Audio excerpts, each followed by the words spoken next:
അയോധ്യയിലെ രാമക്ഷേത്രവുമായി ബന്ധപ്പെട്ട് ഇപ്പോൾ പുറത്തുവരുന്ന വാർത്തകൾ രാജ്യവ്യാപകമായി ചർച്ചകൾക്ക് വഴിവെച്ചിരിക്കുകയാണ്. ഭക്തർ വലിയ വിശ്വാസത്തോടെ നൽകിയ സംഭാവനകൾ വ്യാപകമായി കൊള്ളയടിക്കപ്പെടുന്നുവെന്ന ഗുരുതരമായ ആരോപണങ്ങളാണ് ഉയർന്നിരിക്കുന്നത്. ഇതിനെക്കുറിച്ച് സംസാരിക്കുമ്പോൾ അത് വിശ്വാസത്തെ അപമാനിക്കലാണെന്നാണ് ഉത്തർപ്രദേശ് മുഖ്യമന്ത്രി യോഗി ആദിത്യനാഥ് പറയുന്നത്. മുൻ ക്ഷേത്ര നിർമ്മാണ സമിതി അധ്യക്ഷൻ ഉപേന്ദ്ര ശർമ്മ ഇതിനെ വിശേഷിപ്പിക്കുന്നത് തുറന്ന കൊള്ള, അതായത് ഓപ്പൺ റോബറി എന്നാണ്. എന്താണ് യഥാർത്ഥത്തിൽ അവിടെ നടക്കുന്നത്? അയോധ്യ രാമക്ഷേത്ര ട്രസ്റ്റിനെതിരെ നേരത്തെയും പലതരത്തിലുള്ള ആരോപണങ്ങൾ ഉയർന്നിട്ടുണ്ട്. ഭൂമി ഇടപാടുകളിൽ നടന്ന കോടിക്കണക്കിന് രൂപയുടെ തട്ടിപ്പുകൾ മുതൽ സംഭാവനകളിൽ കൃത്രിമം കാണിക്കുന്നു എന്നതുവരെ ഇതിൽ ഉൾപ്പെടുന്നു. ഇപ്പോഴത്തെ പ്രധാന ആരോപണം ക്ഷേത്രത്തിലേക്ക് വരുന്ന കാണിക്കയും സംഭാവനകളും കൃത്യമായി രേഖപ്പെടുത്തുന്നില്ലെന്നും ഇതിൽ വലിയൊരു ഭാഗം മോഷ്ടിക്കപ്പെടുന്നുണ്ടെന്നാണ്. സമാജ്വാദി പാർട്ടിയും AAPയും ഉൾപ്പെടെയുള്ള രാഷ്ട്രീയ പാർട്ടികൾ വിഷയത്തിലെ ഉന്നതതല അന്വേഷണത്തിന് ആവശ്യപ്പെട്ടിരുന്നു. SITയുടെ കണ്ടെത്തലുകൾ ജൂൺ 13 UP സർക്കാർ രൂപീകരിച്ച പ്രത്യേക അന്വേഷണ സംഘം SIT ക്ഷേത്രത്തിൽ നടത്തിയ പ്രാഥമിക പരിശോധനയിൽ ഞെട്ടിപ്പിക്കുന്ന വിവരങ്ങളാണ് പുറത്തുവന്നത്. 1. സുരക്ഷാ വീഴ്ചകൾ. കാണിക്ക എണ്ണുന്നതിലും അത് ബാങ്കിലേക്ക് മാറ്റുന്നതിലും കടുത്ത സുരക്ഷാ വീഴ്ചകളുണ്ടെന്ന് കണ്ടെത്തി.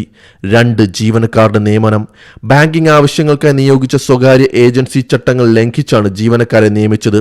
വിശ്വാസയോഗ്യമല്ലാത്ത രീതിയിലാണ് പലരെയും തിരഞ്ഞെടുത്തത്. 3. CCTV കൃത്രിമങ്ങൾ. കാണിക്ക മോഷ്ടിക്കുന്ന സമയങ്ങളിൽ CCTV ക്യാമറകളുടെ പ്രവർത്തനം തടസ്സപ്പെടുത്തിയോ അല്ലെങ്കിൽ മറച്ചുപിടിച്ചോ ആണ് മോഷണം നടന്നിരിക്കുന്നത്. 4. രേഖകളിലെ പിഴവ്. സ്വർണം, വെള്ളി തുടങ്ങിയ വിലപിടിപ്പുള്ള വസ്തുക്കളുടെ കണക്കെടുപ്പിലും വലിയ ക്രമക്കേടുകളുണ്ടായി. പല ട്രസ്റ്റ് ഭാരവാഹികൾക്കും ഈ വസ്തുക്കൾ എവിടെ സൂക്ഷിച്ചിരിക്കുന്നു എന്നതിനെക്കുറിച്ച് കൃത്യമായ മറുപടി നൽകാൻ കഴിഞ്ഞിട്ടില്ല.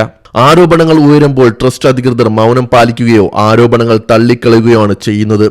എന്നാൽ ബ്രിജ്ഭൂഷൺ ശരൺ സിംഗ് പോലുള്ള നേതാക്കൾ പോലും പരോക്ഷമായി ചില ആരോപണങ്ങൾക്ക് പിന്തുണ നൽകിയെന്നത് രാഷ്ട്രീയ കേന്ദ്രങ്ങളിൽ അമ്പരപ്പുണ്ടാക്കിയിട്ടുണ്ട്. യോഗി സർക്കാർ SITനെ വെച്ച് അന്വേഷണം നടത്തുന്നുണ്ടെങ്കിലും ഇതിന്റെ അന്തിമ റിപ്പോർട്ട് വിശ്വാസികൾക്ക് ആശ്വാസം നൽകുമോ എന്നതാണ് പ്രധാന ചോദ്യം. രാമക്ഷേത്രം കോടിക്കണക്കിന് ആളുകളുടെ വിശ്വാസത്തിന് പ്രതീകമായാണ് കരുതപ്പെടുന്നത്. അവിടെ നടക്കുന്ന സാമ്പത്തിക ക്രമക്കേടുകൾ കേവലം അഴിമതി മാത്രമല്ല, വിശ്വാസ വഞ്ചന കൂടിയാണ്. SITയുടെ അന്വേഷണം സത്യം പുറത്തു കൊണ്ടുവരുമോ അതോ രാഷ്ട്രീയ സമ്മർദ്ദത്തിന് വഴങ്ങുമോ എന്ന് കാത്തിരുന്നു കാണേണ്ടതാണ്. വരും ദിവസങ്ങളിൽ പുറത്തുവരുന്ന കൂടുതൽ വിവരങ്ങൾക്കായി കാത്തിരിക്കുകയല്ലാതെ മറ്റു വഴിയില്ല. സമാജ്വാദി പാർട്ടിയുടെ അഖിലേഷ് യാദവാണ് ഈ വിവരം ആദ്യം ഉന്നയിച്ചത്. എന്നാൽ അന്ന് BJPയും RSSും അടക്കമുള്ളവർ അദ്ദേഹത്തിനെ തള്ളിപ്പറയുകയും ആക്ഷേപിക്കുകയും ചെയ്തു. എന്നാൽ പിന്നീട് RSSന് ഉള്ളിൽ നിന്ന് തന്നെ ഇത്തരത്തിലുള്ള ആരോപണങ്ങൾ വന്നു തുടങ്ങിയതിന് ശേഷമാണ് കാര്യം ഗുരുതരമാണെന്ന് എല്ലാവരും അറിഞ്ഞത്. 200 കോടിയിലധികം രൂപയുടെ മോഷണമാണ് നടന്നിരിക്കുന്നതെന്നാണ് മാധ്യമങ്ങൾ റിപ്പോർട്ട് ചെയ്യുന്നത്. എന്തായാലും SITയുടെ അന്വേഷണം പുരോഗമിക്കുകയാണ്. ബാബറി മസ്ജിദ് എന്ന പള്ളി പൊളിച്ചാണ് അവിടെ അയോധ്യ ക്ഷേത്രം വന്നത്.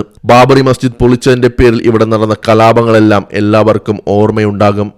അതിനെയെല്ലാം തരണം ചെയ്താണ് അയോധ്യയിലെ രാമക്ഷേത്രം എത്തിയത്. അത് BJP സർക്കാരിന്റെ വലിയ നേട്ടമായിട്ട് നരേന്ദ്രമോദിയും യോഗി ആദിത്യനാഥ് അടക്കം ഉയർത്തി കാണിക്കാറുമുണ്ട്. എന്നാൽ അവിടെ ഇപ്പോൾ നടക്കുന്നത് വിശ്വാസികളെ പറ്റിച്ചുള്ള മോഷണമാണ്.